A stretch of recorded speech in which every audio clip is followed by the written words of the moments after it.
I think as a country we have a moral obligation to help, you know.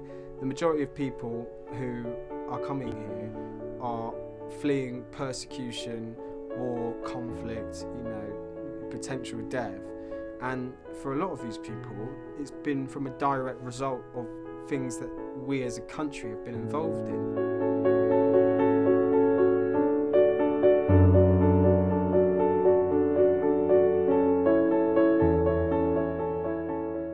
The jungle, how it was over the last year, there's always been refugee camps in Calais. When I first arrived, it was 6,000, and in the space of me arriving and to the evictions, it had grown to 10,000 people.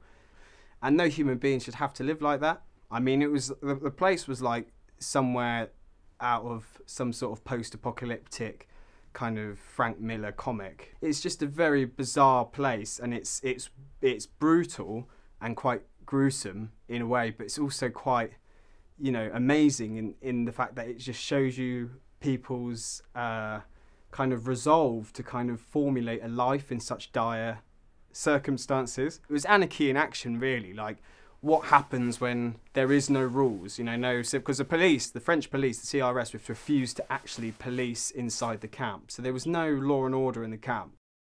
There was a high street, you know, with barbers and restaurants and shops and, you know, all sorts. Like, there was an economy, you know, going on in there where you could go and visit restaurants and, you know, buy mobile top-ups and get your hair cut, and like, it was, you know, it's like really crazy, like, but, you know, with the help of and the cooperation of people in the camp, we kind of built some sort of infrastructure which, you know, kind of worked for a bit. But obviously there were problems there.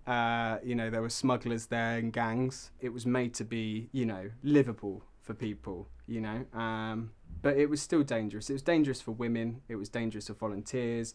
It was dangerous for, you know, for everyone really at times. I got mugged at knife, well, but someone tried to mug me at knife point in the camp. You had to have your wits about you, because these are desperate people. These are people that have known, a lot of them have known nothing but conflict their whole life, and they've run into Europe and they've just been treated like vermin. It's just evolving. It's just the refugee crisis isn't over, you know. It's Calais was just one place, and the refugee crisis is you know, Europe worldwide at the moment. So it's going to carry on. It's just metamorphosed now into a different kind of project now.